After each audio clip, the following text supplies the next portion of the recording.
Ramai orang rugi dalam bisnes perfume. Bukan sebab kerana perfume tu tak sedap, tapi sebab diorang ni jual kepada orang yang salah.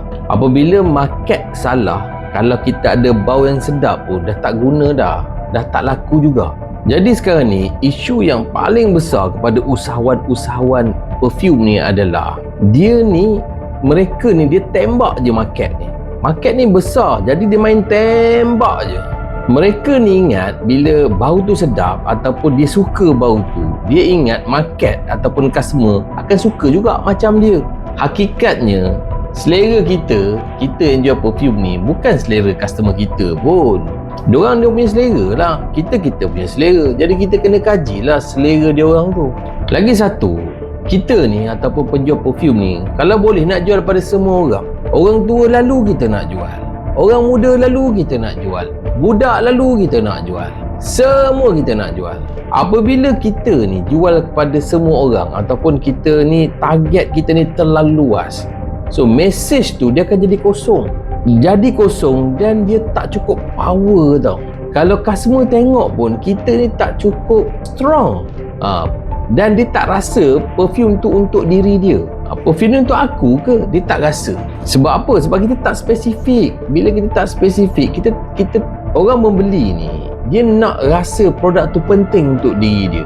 Dan usahawan perfume ni dia tak faham tau yang sebenarnya bila kita tumpu kepada sasaran yang spesifik ataupun niche, sebenarnya itu akan menjadikan kita punya message bisnes kita lebih menarik dan lebih seksi. Tapi sebab kita tak tahu benda ni dan kita tak faham, bila kita rasa market kita semakin mengecil, kita rasa macam makin susah nak jual. Tapi tak, sebenarnya semakin kita fokus, lebih senang kita nak jual. Jadi elakkan terus buang duit. So saya nak share 3 cara, 3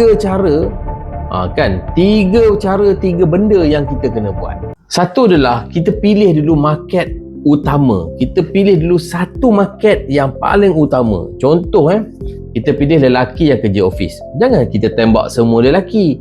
Contoh kita pilih dulu lelaki kerja office ataupun wanita yang berkerjaya. Tak perlulah wanita yang duduk rumah ke, semua wanita ke, student ke, tak. Kita pilih spesifik dulu. Ataupun produk kita tu kita nak khusus, kita nak kita cipta untuk dijadikan hadiah. Okey. Pilih satu dulu, jangan tamak. Lepas kita dah pilih, kita kena faham pula masalah market tu. Contoh tadi kita dah fikir kan, kita nak ambil contohnya lelaki yang bekerja office. Lepas tu kita fikir pula masalah dia. Dia ni nak bawa apa? Orang kerja office ni sesuai bawa apa? Lepas tu dipakai bila? Sebelum masuk kerja ke?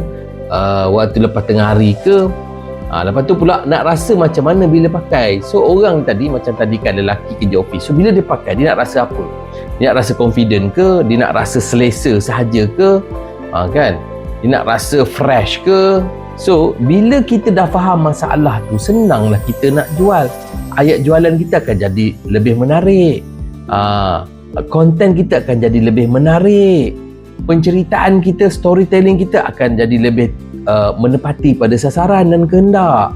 Dan yang ketiga, guna bahasa market, bukan bahasa seller tau. Contohnya lah, kita duk sibuk bercakap pasal perfume kan, top note dia apa, middle note dia apa. Tak payah sebut benda-benda yang susah nak difahami ni. Kita sebut je, okey, kalau cik kan, kalau pakai perfume ni, cik akan nampak lebih yakin, nampak lebih muda. Kalau cik jumpa customer akan impress dengan bau yang sedap macam ni. Cik akan rasa lebih confident, customer pula akan cepat mesra. So gunakan benda-benda yang mudah difahami. Dan benda-benda macam ni sebenarnya customer kita nak dengar. Bukan top note lah, middle note lah, lasting berapa jam lah. Sebab tu saya ulang banyak kali, bila start bisnes perfume ni, kita ni kena fahamlah market dan customer. Okey, kita kena faham market dan customer. Okey, kalau nak belajar bisnes perfume dengan cara yang betul dari asas sampailah jualan, okey, saya jemput follow account saya. Okey, saya jemput follow account saya.